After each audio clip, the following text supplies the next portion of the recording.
حضرت فاروق عمر فاروق رضی اللہ تعالیٰ عنہ کا عہد خلافت یہ اسلام کے ایکسپینشن کا دور ہے.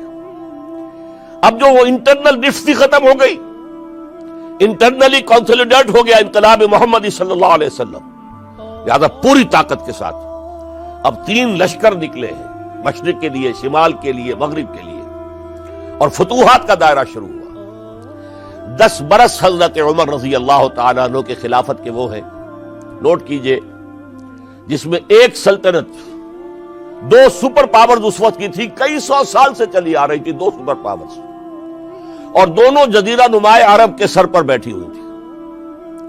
سلطنت ایران، عراق سے ہو کر سلطنت ایران کہ خسرو کے زمانے سے، ذوالقرنین کے زمانے سے عظیم مملکت تھی، سپر پاور.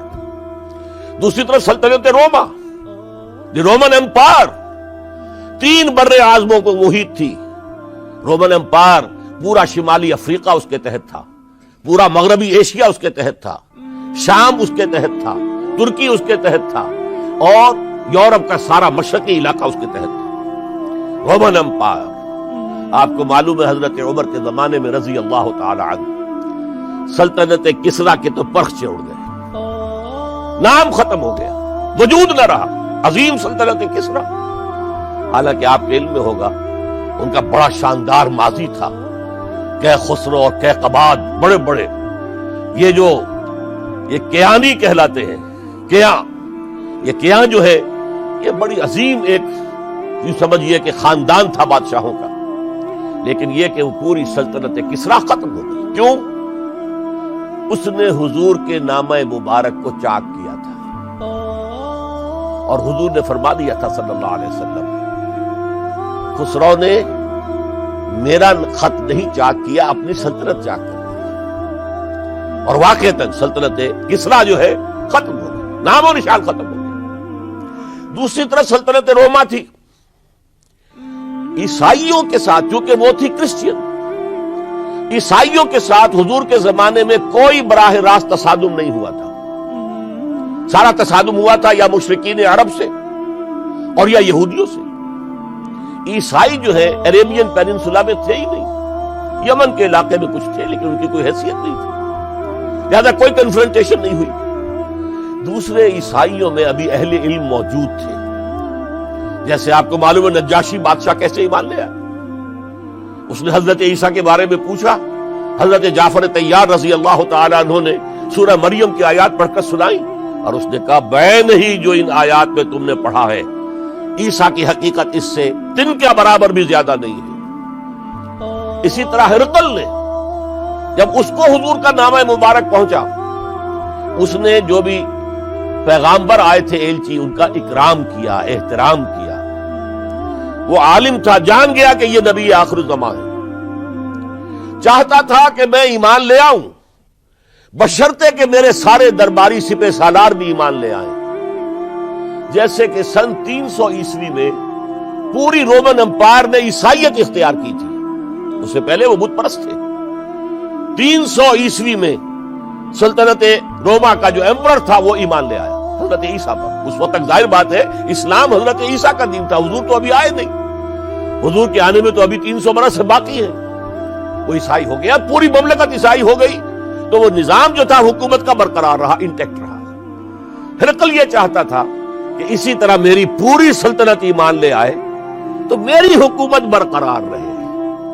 لیکن یہ کہ اس کے جو درباری تھے اور اس کے بڑے بڑے جو سپہ سالار اور جرنیل تھے انہوں نے ریجیکٹ کر دیا، اور یہ بادشاہت کی بیڑی اس کے پاؤں میں پڑی رہ گئی. ایمان تو نہیں لایا لیکن پہچان گیا تھا حضور کو صلی اللہ علیہ وسلم. اور اس سلطنت روما سے پھر آپ کو معلوم ہونا چاہیے کہ مسلمانوں نے اس کی 3 ٹانگوں میں سے 2 ٹانگیں توڑ دی، پورے شمالی افریقہ سے نکال باہر کیا، پورے مغربی ایشیا سے یہ شام اور ترکی کا علاقہ اناطولیہ نکال دیا، اور اس کی سلطنت محدود رہ گئی یورپ کے اندر.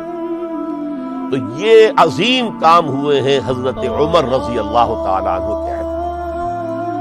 اب سوچئے اس عظیم ریولوشن کا بھی کوئی کاؤنٹر ریولوشن ہونا چاہیے تھا کہ نہیں.